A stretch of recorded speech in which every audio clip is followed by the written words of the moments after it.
All right. Good afternoon.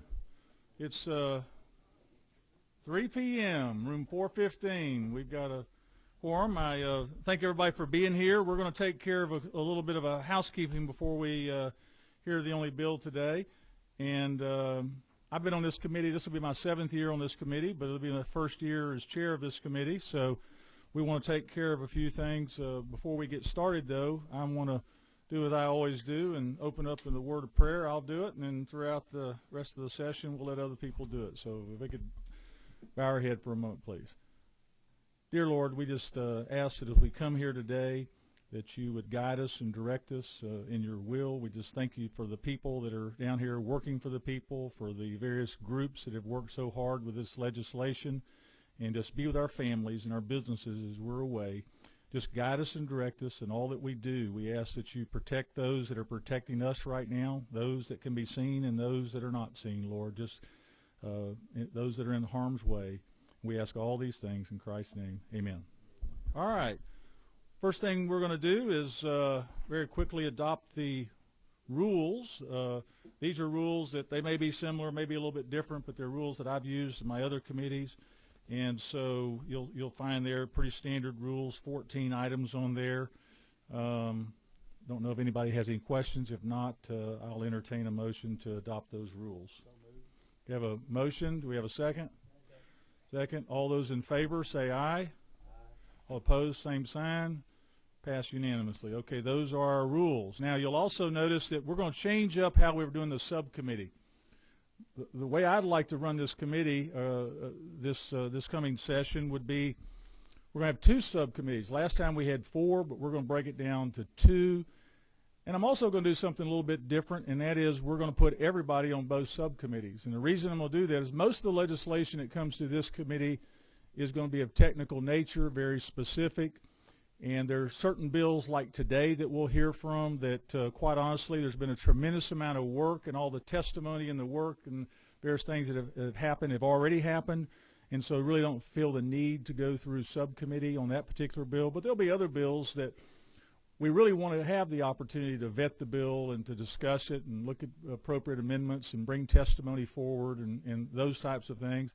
And in those situations, we will have a subcommittee meeting so that we can do that, so that the ultimate full committee really has no testimony. It's really just a communication between the author and the respective committee members. That's how we hope to do that. And so we've got the Labor and Management Relations Subcommittee, which will be chaired by our Vice Chairman, Chad Nimmer. And then we've got the Workers' Compensation Unemployment Insurance Subcommittee, which will be chaired by Chairman Jimmy Pruitt. And so those are the subcommittees that we're going to move forward with today. Before we get started, though, we have some new members here. We have some existing members. I guess the newest member, it's you're new to the committee, aren't you? Oh, you weren't? Okay, sorry. But I know that Representative Fleming is new, kinda. And so I want to recognize him and welcome him to the committee. But why don't we take just a quick moment. We'll start with, why don't we start over there, John, give you the opportunity. Mr. Chairman, just a real quick statement to the rest of the committee members, as if you need any introduction, just a real quick who you are. My name's John Meadows. I represent the 5th District in the House of Representatives, which is Gordon County and Murray County. I sell insurance for a living. Health insurance, thank goodness. Go ahead, Representative Pruitt. Thank you, Mr. Chairman. I look forward to serving with you on this committee, and look forward to your leadership, and thank you for the opportunity to serve as a co-chairman or subcommittee chairman. This committee is very important to me because of the businesses that I have and involved in, and also serve on the state board of workman's comp, and have been able to sit through meetings this summer and learned a whole lot, and some of it I didn't want to know, but it's good. It's good information to be here, and I'm represent District 149, which is Dodge County, Wheeler County, Telfair County, part of Lawrence County, part of Jeff Davis, down where hardworking folks need good representation, and that's me. And thank you for letting me serve. Thank you. I can see in the future I've got to give a time constraint to Chairman Pruitt over there. Let's see, Representative Floyd. I'm Representative Hugh Floyd, representing the 99th District, which includes Norcross and unincorporated Norcross, parts of Tucker, and parts of Lilburn. All right, great. Representative Fleming. Thank you, Mr. Chairman. I look forward to serving with the members of the committee. My name is Barry Fleming, and I serve District 121, which is Columbia County and McDuffie County. All right. Representative Kirby. Thank you, Mr. Chairman. I'm Tom Kirby, District 114, West Walton, Loganville area with parts of Barrow, Gwinnett, and Rockdale as well. All right. Secretary of this committee now. All right, thank you. Chad Nimmer is the vice chair. He's at a DOT board vote right now. We've got several people that are out with that. I'd also like to recognize in the room Craig Forster. Craig is a great aide. He's worked alongside with me for the last 3 years when I was in governmental affairs. And then we have the wonderful and bright Sean Marie, our legislative counsel, that's the one that drafts all this legislation and then bails us out when people out in the audience don't like what it says. So appreciate y'all being here. And I would also like to recognize, where's Chelsea? Where'd Chelsea go? There's Chelsea Forstoff.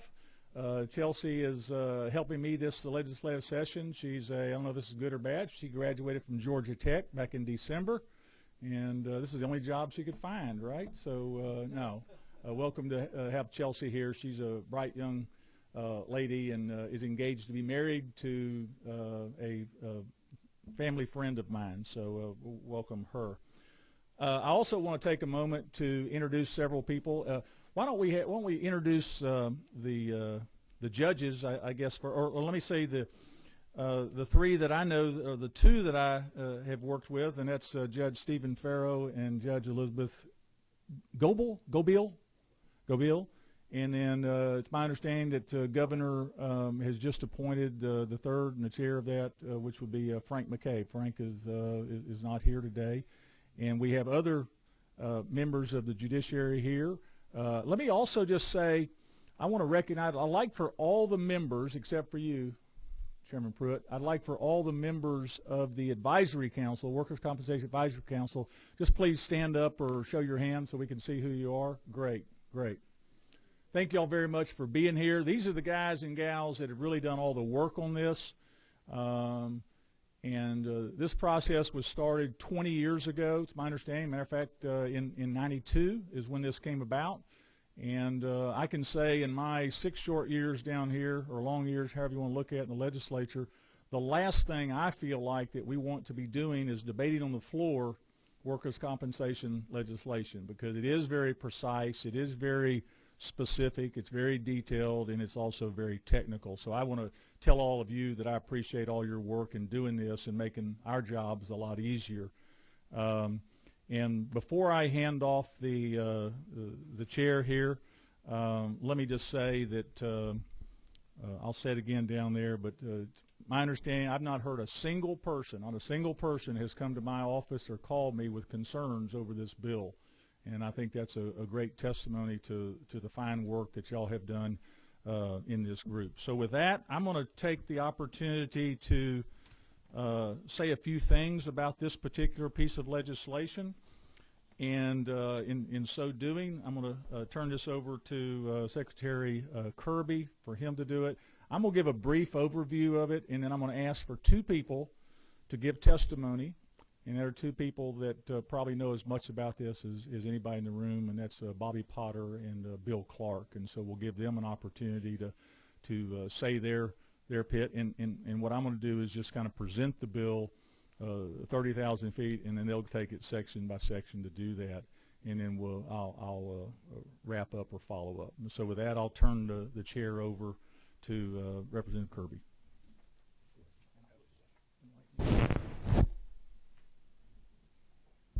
Thank you, Mr. Chairman.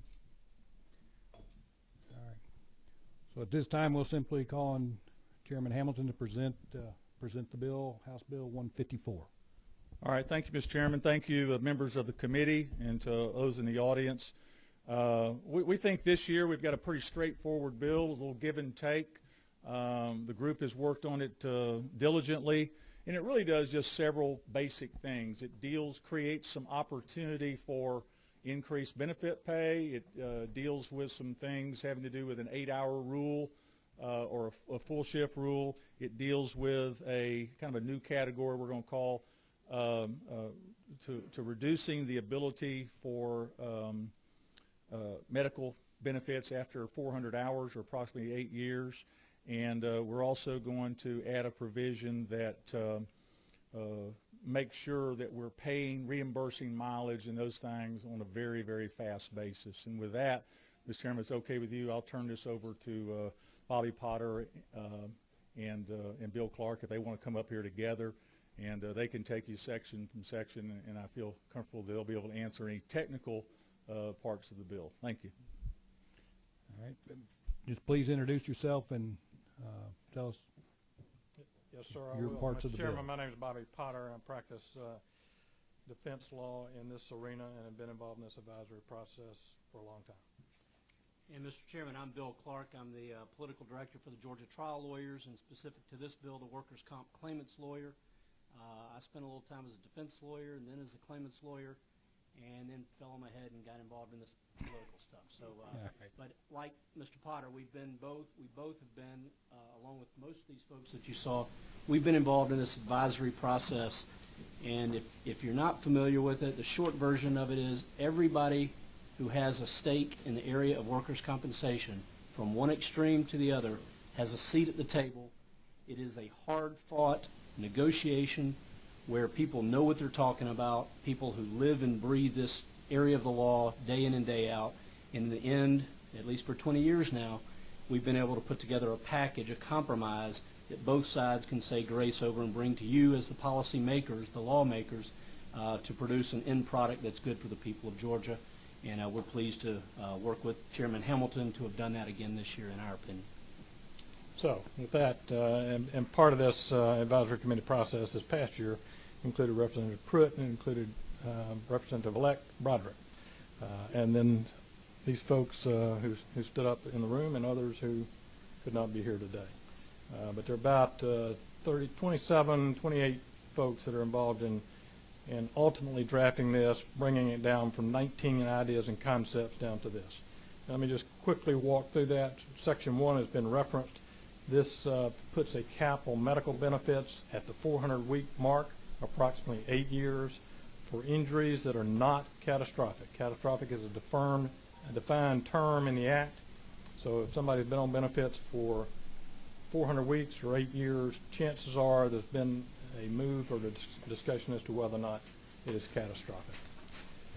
In the second provision that was referenced by Chairman Hamilton, there was an interest on the part of claimants to get mileage reimbursement benefits quicker. This moves it from 30 days down to 15 days. That's after the employer and insurer have the documentation that would allow them to pay the mileage. So that once they have that, the clock ticks for 15 days instead of 30 days, a benefit to employees. Section 3 is moving a percentage rate from 7% to 5%. It's been 7 for a number of years. 7% for a commutation on a lump sum or an advance is not really realistic in this economy. So the move, it was a balance, but the move was from 7 to 5%. That's all that is. Section 4 deals with what we would call a good faith return to work effort. This is when an employer and insurer has made a job available. An employee is out of work and they've made a job available, sent it to the authorized treating physician. The physician has signed off on it, and then the employee is sent a notice about it and the job description and comes back. The concern was that some would come back and not do a good faith effort. They would come back for 5 or 10 minutes and then leave. That was discussed. It was more than anecdotal. The response to that was this in Section 4, is what is a good faith effort for trying this job that's been proffered by the employer after going through all these hoops. And that's what has been described. It would be for 8 cumulative hours or a scheduled work day, whichever is greater. So that's what Section 4 is. Section 5 deals with an increase in the maximum compensation rate of temporary total disability, that is weekly benefits for somebody that's out of work totally, and that moves from $500 to $525. First time in 5 years that rate has increased. And then Section 6 is the equivalent of temporary partial disability when somebody has come back to work, but they're making less than they were because of the injury. That maximum rate is $350, moved up from $334. That is the nature of this bill from one end to the other. There's a lot of stuff that was discussed that is not in this bill that you can trust me, y'all really don't want to hear about, but that's what this bill is. It is some trade-offs and a compromise and a product of the advisory committee, and that has been uniformly brought to y'all's attention and endorsed by this group. The only thing that I'll add to that, Mr. Chairman, is one of the key provisions where we are limiting the number of weeks that an injured worker could receive medical benefits. Because that's a substantive change to injured workers' rights, that will only apply to injuries occurring on or after July 1 of 2013. So there's no concern about that. I wanted everyone to know about that. And I'll just say this sort of closing comment about it. There are a lot of pieces that would have been a lot better for injured workers. There are a lot of pieces that could have gone in this that would have been a lot better for employers and insurers. But there are a whole lot more pieces that would have been a lot worse for injured workers and a lot worse for employers and insurers. And the collective effort to put together a compromise that has the best of all of that and doing it in an even way, a fair and balanced way, was the effort and the goal of the advisory council. And we mutually represent to you that that's the end result in front of you today. We're glad to answer any questions if anyone has any questions. Does anybody have any questions? Yes, sir. Chair recognizes. So what is the current cap in Georgia law for medical treatment? If you're going to make it 400 weeks, there is none now? Medical treatment by case law has been defined as lifetime.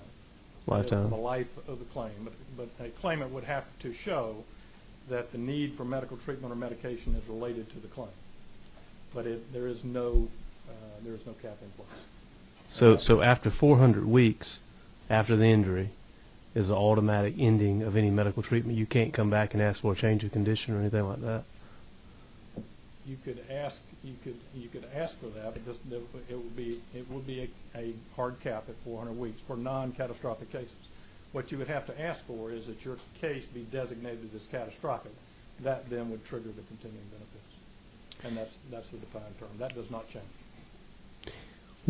Was there any discussion about let me ask this: what is the significance under Georgia law of MMI? Does it have any significance in Georgia law? It does not.